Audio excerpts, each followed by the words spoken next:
all of those people with their fullbacks, their centre backs, they can sense the danger, and they screen it out. But with Maguire and Lindelof, it's like, palpitations, like, if you're a United fan, watching that, tension way, get your So just blood just be on pressure the reader. alert, right? Be on the alert. If you have any old family members, right, who are Yeah, United better fans, not, better not. please Better switch not. off the Take the match after precaution. 50 minutes, right? Because they're not going to be able to Exactly. handle the heart rate and then, going up and going Exactly. down with such levels. I think.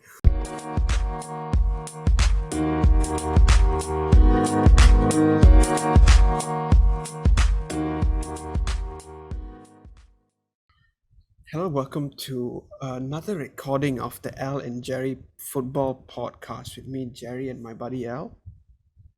What's up, guys? Top of the week to all of you. How are you guys doing? Hope all of you are well. And we are into, I believe, game week 29. Is it game week 29? 28? 29? Match week 29, basically, of the English Match week Premier 29. League. So, I mean, lot has happened. I mean, the past few weeks and everything, and I guess we haven't been able to cover the matches that much because of work and everything like that. But I was just telling Al that it seems interesting to watch the bottom half of the league this season because of the up and down, with teams like Newcastle, Norwich, and a few of these teams having new managers. It just seems like it's been quite interesting to watch. And I asked Al basically who did he think would stay up and who do you think would go down? What do you think, Al, about that? I think you're right. It looks quite interesting even at the bottom half of the table. I think with this sudden resurgence of Newcastle United, they've had like 4 wins in the last 5. We're talking about Newcastle. Leeds United have got a new manager. Everton, new manager. I'm a little bit worried about Burnley, Watford, and Norwich. So if I may be picking the ones that actually would go down, I think it's in the correct order at the moment. It would be Burnley, Watford, and Norwich. Simply because I think Everton, Leeds, and Brentford, I think they've got too much quality to go down. I think at the end of the day, I think they can pull through. Brentford are going through a bit of a sticky spell at the moment. I think their early days or early season wins are starting to catch up a little bit. Ivan Toney and all of these likes are drying up a little bit, but I think they've got enough quality to stay up. Newcastle, I think, have been doing really well, and I think Eddie Howe has managed to turn the team somewhat, and it doesn't look good for Burnley, Watford, and Norwich, though. I think I'm a bit worried about them. Yeah, I think with Newcastle, it was quite an interesting one because they had not won any matches since Eddie Howe came in, and I think within a month he was nominated for Manager of the Month for the last month. I mean, that just shows you how much things can change, especially in the English Premier League. I think, I mean, with those bottom teams, so many things can change, so quickly. And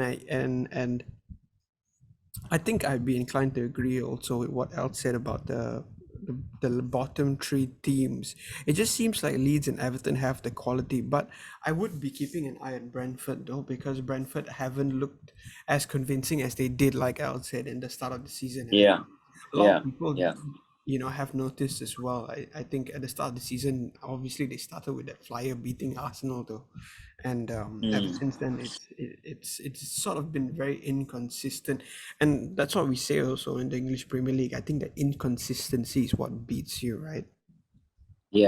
Definitely. I mean, consistent results is everything, and form is everything, especially when you're looking to either win the league or stay up in the league and everything like that. So I guess moving on to the match yesterday, the big match, Manchester United versus Manchester City. I think looking back at the years, Al, those games, I think off the top of your head, can you mention any games that stood out in that era, especially when Ferguson was in United? Because that was the time where he was going to leave and basically City was coming up, right, in that time. The early days of sort of Roberto Mancini and Manuel Pellegrini. I mean, pretty good encounters. You have your Michael Owen last minute winner. You've got the Van Persie one. You've got the Aguero getting the goals left, right, center, and pretty good games all around in this fixture. Vincent Company towering header. Remember that Oh game, yeah, yeah, and and yeah. and, To and win the that league won them the basically at league. that time. Yeah, they won them the Yeah. league that season. So over the years, of course, this fixture has picked up a little bit, and yeah, I mean, looking at the game yesterday, City United, I thought, first half wise, honestly, I thought when I'm looking at that game, watching it, and it was pretty much an even affair. I thought United started the half really well. I know they went a goal down. I know that they went a goal down in this very game, and City got the early goal. Kevin De Bruyne getting the early part of the goal, but United responded well. And I don't know whether you realize this, not Jerry. I realized a few times the first half City had to recycle the ball back to Addison quite a bit because they were not finding space. Yeah. And United were just not giving them any space at all. I thought they were pressing them. They were trying to set traps. They were playing football, in an attempt to be toe to toe with City, and they got an equalizer. Sancho with a fantastically taken goal. But I guess when you're coming against an opposition like Man City, and you get your equalizer and you're in the game, you need to be tight, lah. And I thought, whilst the front six were pressing well and they were intense and they were energetic, the back four in particular, I thought that's where I think United were let down a lot in the game yesterday. And I thought the first half and the second half, which we'll come to in a bit, but the first half in particular, I thought the first two goals were very avoidable. Like you talk about top sides, Chelsea, you talk about your Liverpools, all of those people with their fullbacks, their centre backs, they can sense the danger, and they screen it out. But with Maguire and Lindelof, it's like, palpitations, like, if you're a United fan, watching that, tension way, get your So just blood be on pressure the reader. alert, right? Be on the alert if you have any old family members, right, who are Yeah, United better fans. not, better not. Please Better switch not. off the Take the match after precaution. 50 minutes, right? Because they're not going to be able to Exactly. handle the heart rate and then, going up and going down with such levels. I think, especially for old United fans, I think they deserve, right, to not go through Yeah. this drama. Can you imagine all these older United fans who've basically seen years of performance and competence? I think that's the most Yeah. important Yeah. thing. But I guess Yeah. going back to the game, like we've said so many times on this podcast, City hold the ball, right? They play a possession game, and in holding that ball, they sort of bully you, into Yeah. running after them, and basically they lure you in, they sort of Yeah. bring you in and try to break you down in that sense. But the thing is, you can't give them a lot of space, and when you do give them that space, that's when they can change the game in a second. I think that's what Al mentioned with the first two goals. It's just very, very avoidable goals. I mean, with the first one, it was literally a square ball from the left wing, right?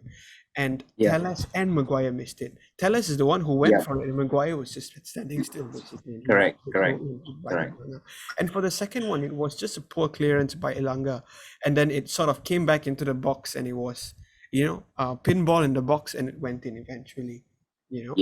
And I Yeah. think that's what Al is Exactly. talking about. I think we've seen this with United, where you can very well see that they are accustomed to playing in a game plan, and so many Yeah. times, so many situations in that match, they actually pull it off with a lot of ease. I think that goal by Sancho, I think, was one of the best goals United have scored this season. I think just breaking away from the counter attack, Correct. untouched Correct. football, out of the feet. I forgot who passed it to Pogba, and it was Pogba basically who had laid the ball off to Sancho, and Sancho as well just took his time, took his chance very well. But it's just that we didn't see enough of that, did we, yesterday? Yeah, we didn't. And honestly, I thought first half wise, honestly watching the game, I thought this is going to be an encounter, lah. I think United are bringing the game to City. They've got a game plan. They are intense. They are trying to push the envelope, and go against this top dog team.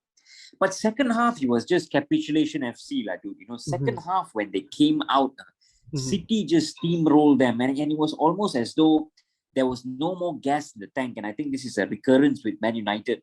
They're trying to play this new pressing style, which if not, which they've not. And we all know how difficult that is to just suddenly, over a course of half of a season, suddenly you have a whole new overhaul. We've seen teams struggle, so it's quite inevitable. But the level of which they capitulated such a big game like this, you were mentioning about older fans and things like this. I don't think that's acceptable. I don't think that is acceptable for top professionals to just give such a significant drop off in such a game against such an opposition. You could stop pressing, all of those things. You could tire out, you could not have enough gas in the tank whatsoever, but get stuck in, get tight.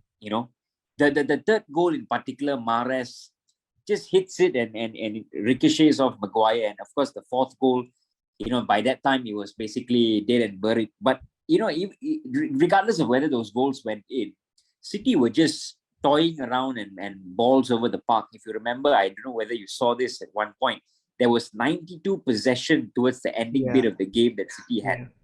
And that just tells you a lot, because that wasn't the case in the first half, dude. First half, before the first half whistle, I thought it was somewhere around 40-30 or 50-40 or something. It wasn't that far off, my point is, right? So the drop-off was crazy. And this is the thing with Man United, and I think, to put an end on this topic, because City is spectacular. City came to play, City got the job done. They did it in style. All of that, we've been mentioning things about them. But Man United, on the other hand, I think there's a lot of them out there who are really, really now, needing to check and see. And of course, the new manager is going to have to realize, whoever the new manager is, are they going to be cut out for the next step? Because I feel like a lot of them are, at the moment, the level of your West Hams, your Arsenals, your Spurs. And if United are good with that, if Man United are good with that, then that's fine. You're going to get performances like this. But if you're going to want to be on the level of Liverpool, City, then seriously, some of them, I think they've got to take a good look at themselves. Honestly. Also quick to just touch on, what do you think about the team selection by Ranić? Because obviously Ronaldo wasn't in the squad, Cavani wasn't playing, and he sort of played Fernandes and Bruno up top, wasn't it? Yeah. And with sort of Sancho and Elanga on the wing, right? Yeah, Fernandes was a false nine, but honestly, again, I mean, if Ronaldo would have played, if Cavani would have played, in my honest opinion, I don't think much would have changed. In fact, I think it would have been worse. Honestly, I think it would have been worse. With Ronaldo up front, I think that's a slight liability if you're going to not let City have space, because he's not going to be pressing the channels down like how Fernandes did in the first half, for instance. So you very much could have seen the game getting wrapped up in the first half. See, and if you want somebody like Ronaldo to shine, you need the possession game to be very prominent, which you're not going to get against City. So I think, honestly, anyhow, it wouldn't have been much of a change.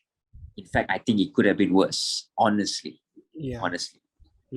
Also, another interesting question, I feel after watching Grealish play yesterday, I think that was probably one of his better performances. It was on the pitch yesterday. I mean, obviously he didn't get the goals. I mean, Guardiola has come out saying recently that it's not always about stats. He said some of the best players sometimes play the game very well in terms of, holding the ball, holding possession, key passes, especially key passes in penalty box, key passes outside the penalty box, and basically everything that goes before the assist and the goal, right? So the whole build-up of play leading up to the goal, to the assist and the goal. I think Jack Grealish is one of those who can find those key passes, who can make those correct movements and find those spaces in the pitch, maybe even spaces which are really small and compact where you wouldn't think there would be spaces, because that's what I saw Jack Grealish do yesterday. I saw him find spaces, I saw him play some key passes, and I saw him sort of hold the ball very well for City yesterday. Do you think that's more part of his game rather than getting the goals and the assists? Do you think Jack Grealish is more of a link-up player, I think with City that could very much be the case, because at Villa you sort of like expected he's the focal point of the team. He's basically doing what Coutinho is doing now for Villa. Correct. Spot on. So now with City is a bit different. You've got your De Bruyne's, the commentator mentioned something yesterday, that Liverpool's front three are somewhat along the lines of the top scorers in the league. But City don't have that because they've got goals all over the park. All over the park. From your Cancelos, from your Rodris, as well as your Bernardo Silva. So I think with Grealish, you're gonna have to accept this sort of a role, a team role, a real team role, and it's not all about the goals and assists. It's not all about the XGs and all of those things, Yeah. So yeah, I mean that's a good thing. I think that's a good thing. I think it's not all about the metrics, and he played well yesterday. He's not been having. I mean, let's be greatest of real. I don't honeymoons. think Jack Grealish is some Lionel Messi who's just going to, Correct. become not, a focal player in Guardiola's team. I think no one can really do what Messi did for Pep Guardiola. But I think nowadays, I feel Pep Guardiola is looking for different sort of players. He's not looking for players who can be the star man of the pitch, but looking for City to be able to attack from anywhere across the whole front three, really. So they can attack you from the right, the left, and through the middle as well, which is I guess a very, very underrated weapon, I would say, Al, rather than having definitely. one It's focal versatile. player. Yeah, because you see with Liverpool, right? On some days, if Salah doesn't perform, then basically it's it's a bit of hard a to find goals, lack of basically. firepower. Yeah, exactly. There's a lack of firepower there. So I think that's the situation with Jack Grealish. I just thought it was something interesting to speak about because I think he could be a big part of that City team if he takes the work ethic, I think, of it seriously and just using his technique the best way he can. So moving on from this game, obviously, I guess you could say even yesterday, Arsenal against Watford, I felt was a really good game. I mean, it was. Yeah, it was because Arsenal. I felt that first goal was really good by Odegaard. It was. I think he started off the move with a back heel to Saka, and then Saka with that really pinpoint pass right to him where he could slot it in, and it looked like Arteta ball was coming alive. Al, No, it was. like It was. It was, but then Watford just immediately. I mean, I think a few minutes later, if it not, it was an overhead kick by Chucho Hernandez. Yeah, what a goal. Right. And it could have been probably one of the goals of the season, which just shows you that Watford is dangerous. I mean, under Roy Hodgson as well, because it's not like they have not been scoring goals. They have been scoring goals, and it looked as though Arsenal, it was going to be a same old day, same sort of day at the office for Arsenal as usually as they do. But I mean, Saka, I think, with that second goal, he just showed that sort of directness that Arsenal need at that point, and exactly what that trio basically of Martinelli, Saka, and Lacazette bring to that team. Because if you see both the goals after the first goal, right, Al, it was Lacazette just basically laying off the ball to both of them to shoot, right? Correct. I mean, it was such a quick move, that first move, him with a 1-2, and then the second goal by Martinelli, which was another layoff by Lacazette, which I felt like I think really works in their favor. And despite the late scare at the end there, I think Ram still didn't have a great performance yesterday. There were a lot of times he was giving away the ball as well. He was, Yeah, I think he was giving away the ball as well. But from what I see with Arsenal, every time I see them play, even though there is some defensive vulnerability at times, I do see a very refreshing attack, I mean, there's so many different ways they can attack the game. I think with Martinelli, he's always going to attack through the middle. And then with Lacazette, basically, you have this one player that's linking everybody up. And then you get the directness of Saka on the right-hand side, which is that right wing, which is a very underrated a position, because there are not a lot of good right wingers out there, but his direct style, direct play really makes it work. And with Odegaard there, so to add a little bit of touch, a little bit of finesse, a little bit of touch, I think it's a good balance if Arsenal can keep this sort of energy going. Because I mean, you can't fault them for the pressing and the energy, definitely. It's just sometimes those silly mistakes and the red cards that have accumulated this season, which they have avoided, understandably, for the last 2 games. But I think, do you think, Al, that Arsenal are United's biggest threat at this moment for 4th place, isn't it? It is. And I I was watching the game, funnily enough, that you're mentioning Arsenal. And I was just thinking about what I'm going to be saying today with you on this podcast. And and one of the things that I have to hold my hands up and say is that you were mentioning game week 1 and you're talking about Brentford, Arsenal, and I remember that we were laying into them and we were saying same old Arsenal and all of these things. But honestly, for the last couple of weeks in Arsenal's whole resurgence of youth, especially their front three, I would even put Partey also in with it. I would even put Xhaka also even, and that's saying a lot. Mhm. But I think that I have to pay props to Mikel Arteta, and especially to the front three, because it's refreshing to see Arsenal and their youth playing, and not just playing, but playing with a style and showing some passion for that batch, which we haven't seen. Of course, we could say that this is not over a course of a season, but we don't see this continuity in Arsenal for a long time. I've not seen it in a long time. I'm talking Walcott, Van Persie, and I'm talking that sort of long. And I think that for the games against Wolves, all these things, Bukayo Saka and all of these players have been refreshing. Now, talking about yesterday's game, I thought you're right. Defensively, there were still a few moments there that I thought Arsenal a bit fragile at the back.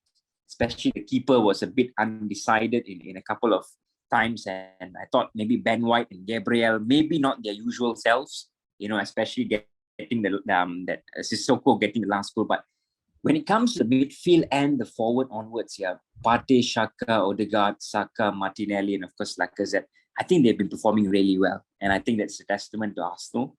I think that the goal that Martinelli scored was just really classy, just like the first goal as well. It felt like really a bit of a throwback to Wenger time, wasn't it?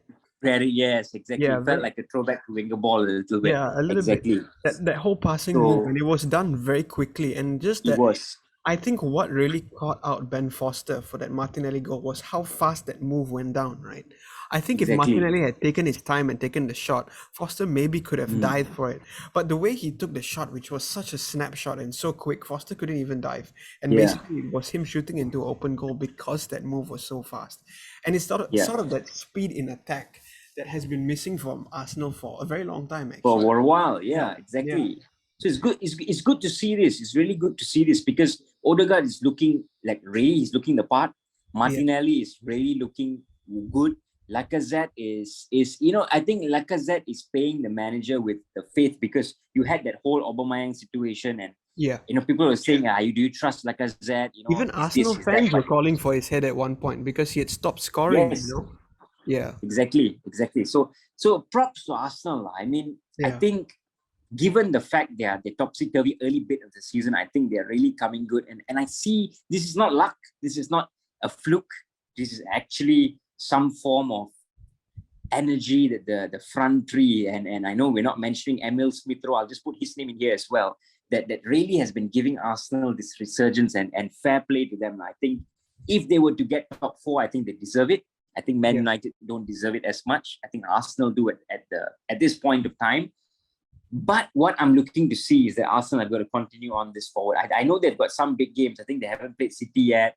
I think they still have to play Liverpool, isn't it? And, you still have the big games coming up. So it's going to be interesting to see Arsenal against them because in the earlier part of the season, they suffered against this lot. Yeah. So now it'll be good to see how Arsenal fare against your Uniteds, your Liverpools, your West Hams, all these players, all these teams. I think the biggest test for Arsenal is always going to be all the fans are going to look at that big test when they come up against Man City and Liverpool, right? Correct. I think that's the most important game right now, aside from the North London derby for Arsenal fans, because they want to see how these players can do in situations like that. Because we've seen Arsenal comfortable against many teams, but still there is something missing in terms of just that X factor right now and just that ruthlessness almost in their game. They do seem to give away chances. And if they're not scoring, they are going to concede, And I think they've lost a little bit of the defensive solidarity that they had with Tomiyasu there. I think Tomiyasu being from the squad for a few weeks has been a big loss for them because they've sort of covered that with Cedric. I think with Tomiyasu, Gabriel, Ben White and and Kieran Tierney, I think Tierney, yeah. yeah, they do look a little bit more solid, but they've seemed to lost that defensive solidity that they had. But what I think Arsenal need to do to get that top four is just be consistent and get as many wins as they can. They can't afford Mm, to slip up. mm. And right now, the odds are in their favor because they are a point above United with 3 games in hand, if I'm not mistaken. Yeah, yeah. So they So could actually be very close to Arsenal, Chelsea, you know? exactly. They have Yeah. they have 1 game in hand less than Chelsea at the moment. So Chelsea is on Mm. 26, Arsenal's on 25, and United's on 28. Same with Manchester City. So yeah, I think interesting to see how that top four battle as well is going to play out. And yeah, we will see as well because Chelsea are obviously the closest to that top four battle, but they're still I guess they're within reach, you could say, of that top four because right now Arsenal are 5 points behind Chelsea. So that's going to be very interesting. So moving on, I think this would be a good segue for us to talk about Chelsea. So Al, Yeah. wow, do you think Havertz is should be their new striker? And what a difference, right? I think Harvard should be changed into a number 9. I think he's tall enough for it, and he seems like Yeah. to be a little bit more smarter than Lukaku. I feel when it comes to Yeah. IQ, I do feel Harvard has very good IQ in terms of finding positions and getting into those really attacking positions. Right, I think he's very good at that. Mm. He's very good at anticipating play because he was a midfielder that got goals, right? So as a Yeah. midfielder that Yeah. get goals, you need to run into the box and sniff out those chances. You need to be you need to play a lot more smarter than harder sometimes, especially when you're Mm. midfield players like this. You have to have, even with David Silva, if you could see, right? He got goals, he Yeah. got assists, he got into crazy positions, not because he was a physical player, not because he was fast, but technically he was one of the best that the Premier League's ever seen. Also IQ wise, he just knew where to be, when to be there, which I feel is Mm. very invaluable. But Al, I wanted to ask you, what a difference um seeing Chelsea play with Reece James in that squad, eh? Reece James, yeah. I was just gonna tell you that forget Havertz. I think Reece James should be the striker, and Yeah, man. I mean we're back to right back FC, right back Yeah. FC scoring goals left, right, center.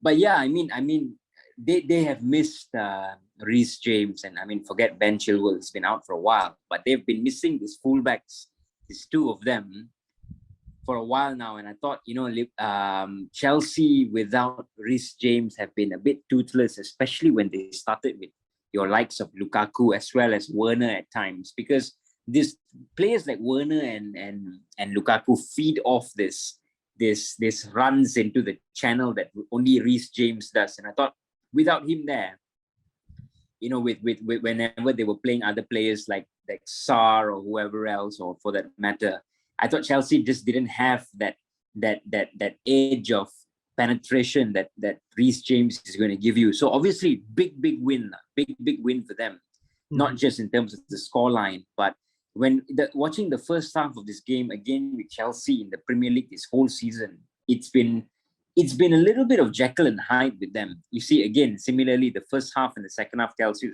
the story of Chelsea for a bit. Chelsea were slightly toothless in the first half. I thought Burnley had their chances.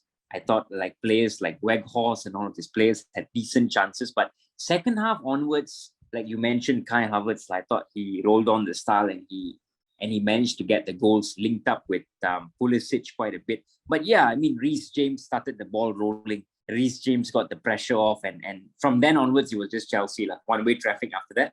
Yeah. But I thought Chelsea have missed him in particular for a while, because when he plays, I think your players like Lukaku also gets to shine a little bit more. Yeah. Lukaku, I realized when he plays, he always looks for the first time ball from the wing or from the wing back. When you don't really get that with your Alonso, with Marcus Alonso. So with a player like Lukaku, that's essentially half of his game gone. And you saw that for a certain extent in the League Cup final to a certain degree. I know Chelsea played very well in that game. I thought they were pretty good, and but still, I think with Reece James there, your players like Havertz, Pulisic, it looks as though Tommy Tuchel is looking very likely to get players like Mount and Pulisic and Havertz to be starting the line as compared to your Lukaku's and your Timo Werner's, especially as well as your Ziyech. But I think they would profit a lot with Reece James, and I think a big win for Chelsea towards the ending bit of the season, because they could now latch on whatever that City or Liverpool might drop, and I think the title is out of reach, but they could be.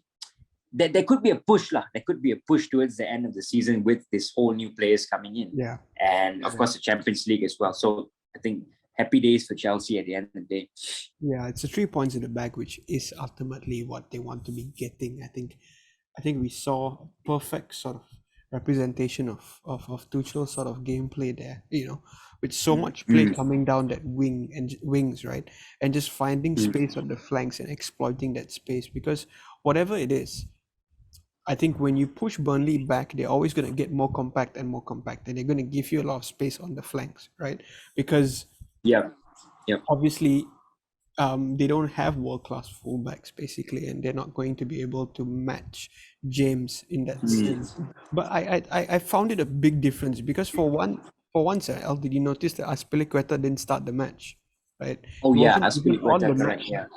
wasn't even in the match squad yesterday. But you can see such a big difference there, because I think for weeks it was just him and Marcos Alonso, right? Even Alonso didn't start yesterday, if I'm not mistaken. Yes, he didn't start yesterday. So it was Saul basically on the other side of that flank there. But it just shows you that I think with the modern game and the way fullbacks play right now, I think Ben Chilwell and Reece James are Chelsea's most effective or the most dangerous attacking outlet, I feel, right now. Correct.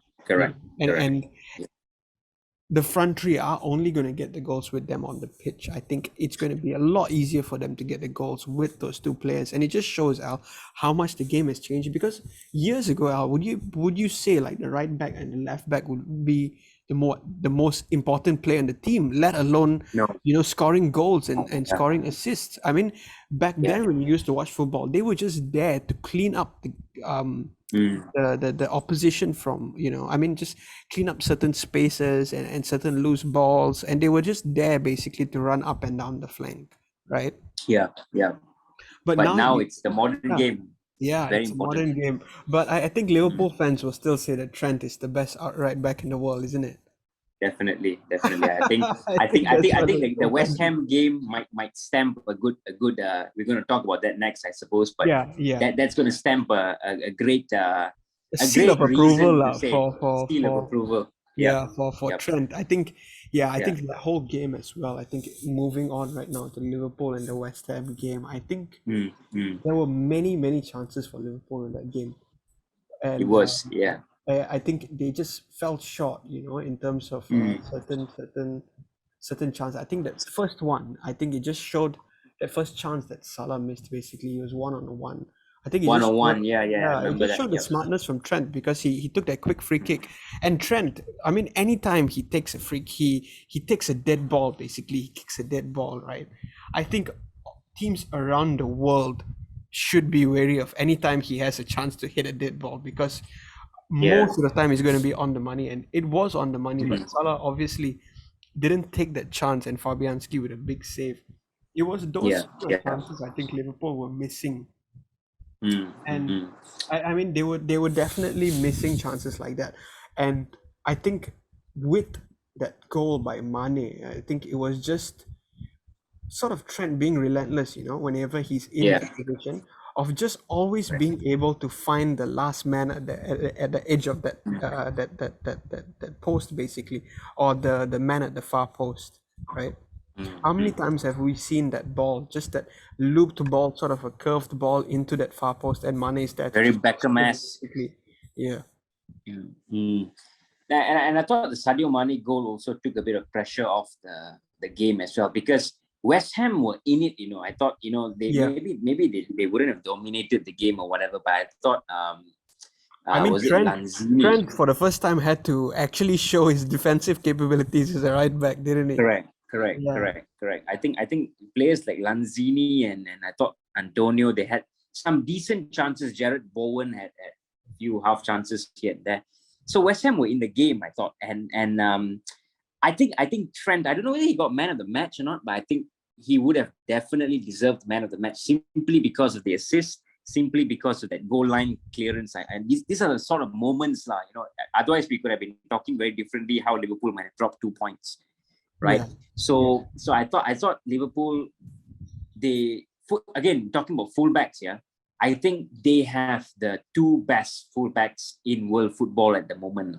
Maybe Reece James might be looking to come into that conversation at right back also. But I think as a whole, as a unit, I think the whole team just looks better. I think Salah and Mane play better with them also, Mane plays on the left. So obviously Mane is with Robertson and Salah likewise on the right. Even your Luis Diaz as well comes in really well. And I wanted to ask plays, you at the end about that, Al, about like what do you think about? I think he's a perfect player for Klopp's system. I feel.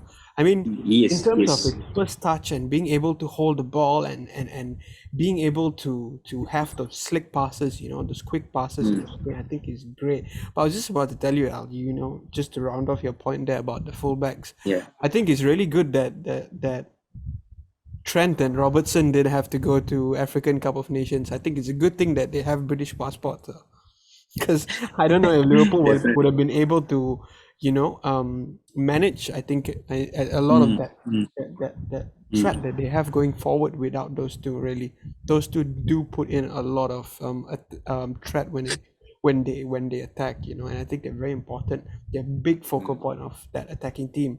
And just as Alan and I were talking about modern fullbacks, but yeah, do you think it was another, I wouldn't say a steal in the transfer market, but a shrewd piece of business to get Luis Diaz in? Because I felt that deal went under the radar quite a bit, Yeah, it wasn't spoken about that much. It did.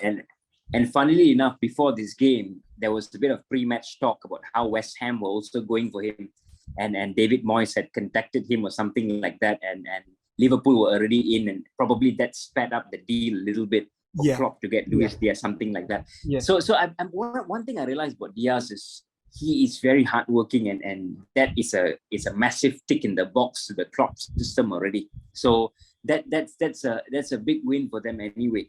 And looking at it, I think if you look at Luis Diaz and Diego Jota, I think they're a bit different, but I think what I can say about the similarities of how they fit in that front three is that they are massively hardworking.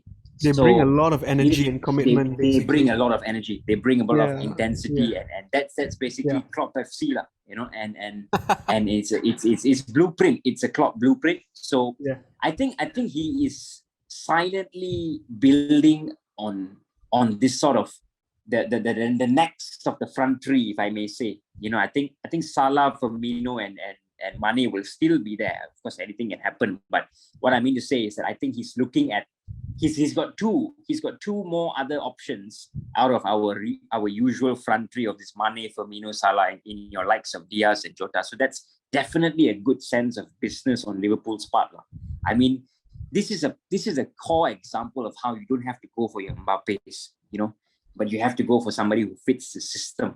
And when it does, it gets you your wins. But I wanted to ask you, Jerry, I mean, looking at this team, and we are, of course, they're up there with City, definitely. But do you think it's a bit of a worry for Liverpool and Liverpool fans that Thiago is out, and probably that, you've got to use more of Naby Keita in the coming weeks? Yeah. I'm not too sure, because definitely I think I've watched a lot of the Liverpool games. I do think that Thiago hasn't had a chance to really stamp his authority in that team.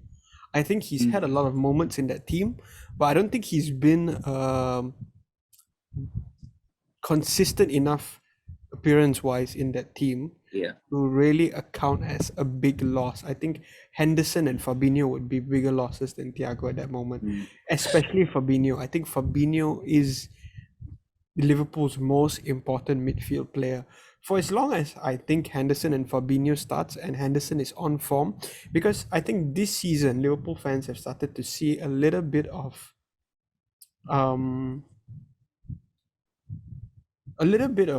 fall back in the energy from Jordan Henderson, because Yeah. I think he's reaching that age where he cannot put in that many minutes. I think we've seen Week Klopp in, week out. being very careful with James Milner itself this season. I think Yeah. he's played Milner very smartly also, and sort of following where he's at his career. And I think the same is going to happen for Jordan Henderson in the next few seasons. I think Liverpool are going to have to reinforce the midfield and not have to rely on him every single game. That being said, I think if I think Thiago I think it's been a big challenge for him considering his age to come straight into the Premier League and of all teams out to come into Jurgen Klopp's team, right? I Yeah, mean, the that's most not an easy hardworking team to team. play for, right? Isn't it? Yeah, And I think age is a big factor there. Energy, youthfulness, I think is a big factor there. I think you can see that, Mm, you know.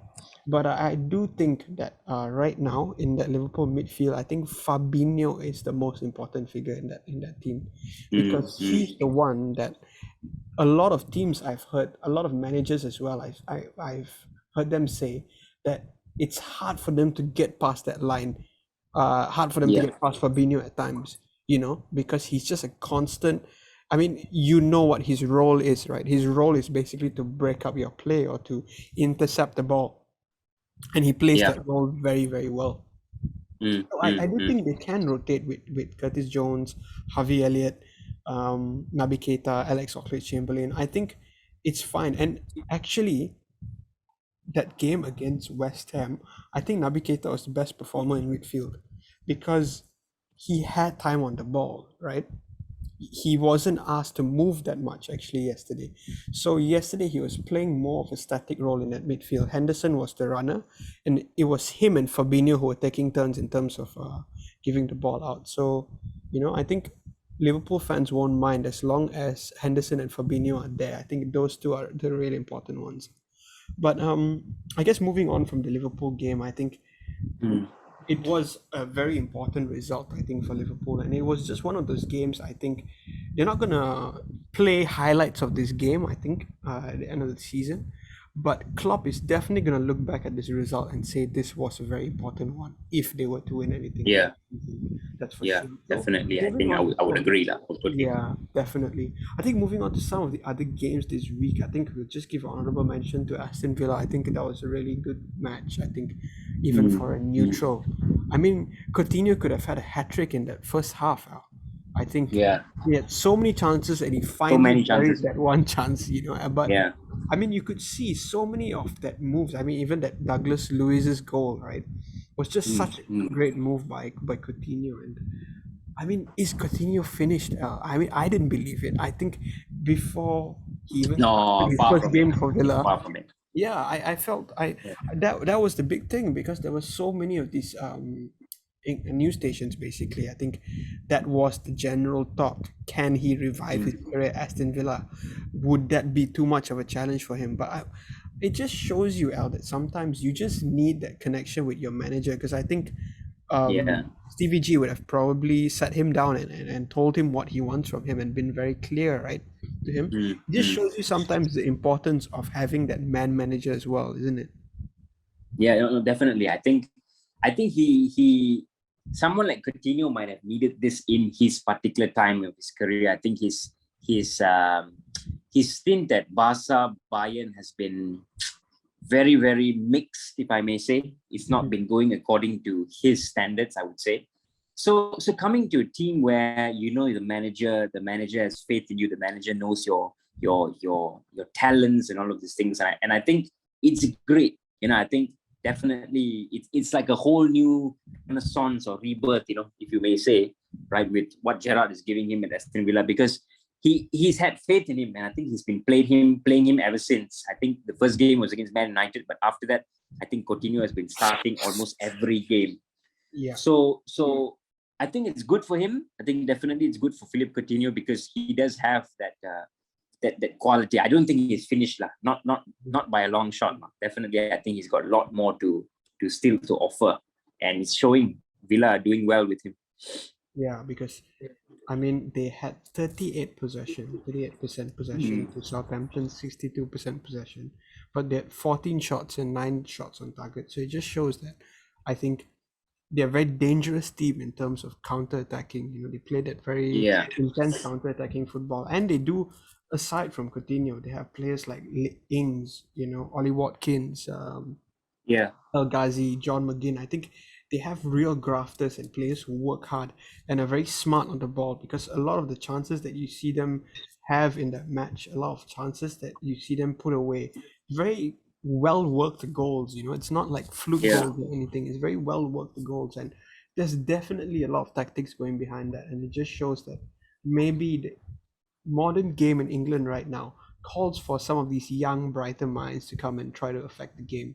Like the Jesse Yeah. Marshes, the Frank Lampards, the Steven Gerrards of this world, basically. Mm. I think even what Xavi is doing at Barcelona, I feel is very, very underrated right now. Or underrated. Yeah, Yeah. Yeah. Yeah. yeah. I Right. mean, Right. a lot of people are talking about how Barcelona have gone unbeaten, I think, and they have such Mm. good balance of midfield youngsters and attacking experience, in terms of that team. Mm.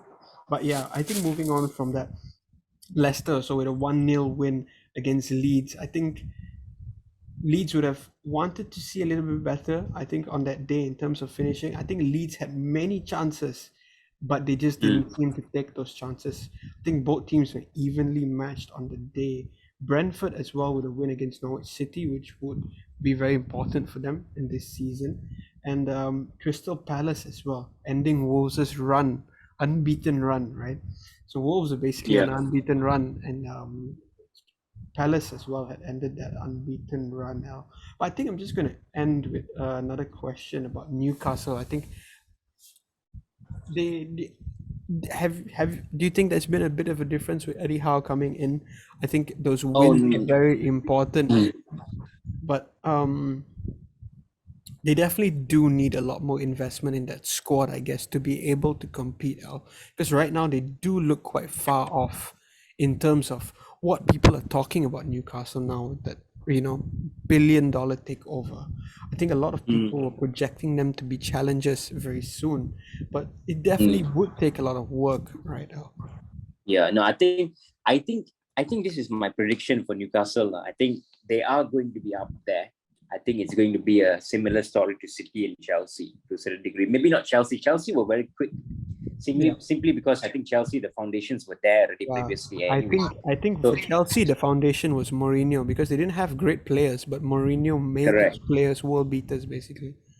correct. So with City also, if you remember, going back into the 2008, 2007, 2009, The Robinho days, that right? The time, Robinho and Stephen the Ireland days. Robinho days, your Sean Wright Phillips, they're not the same graft we talk about today, Yeah, or maybe in the past 5 years. So I think Newcastle are going to have to go through that as well. I think they're going to have to go through your Kieran Trippiers, and they're going to go through players where they're going to use Chris Wood, and which is not going to be the world beaters, but I guess it's going to be a step above your previous Newcastle set of players, the previous Steve Bruce sort of players, and they've got a good manager. I think if anything, I may say I do rate Eddie Howe. I do rate Eddie Howe, and I think that he's a good manager. He's an up and coming young manager. But whether they're gonna be up there with the big boys, I think that's gonna take time.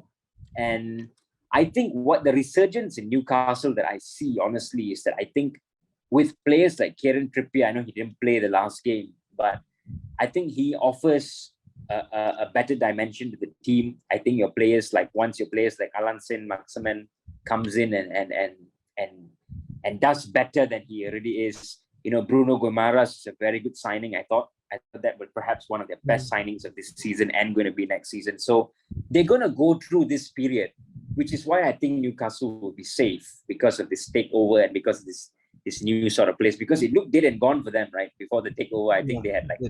no wins or nothing like that. And it will take time. It will take time, possibly 5-6 years, who knows? But it's going to be the investment line. I think that's going to be the important part here. But yeah, I mean, I think they're good enough players to stay up, I think.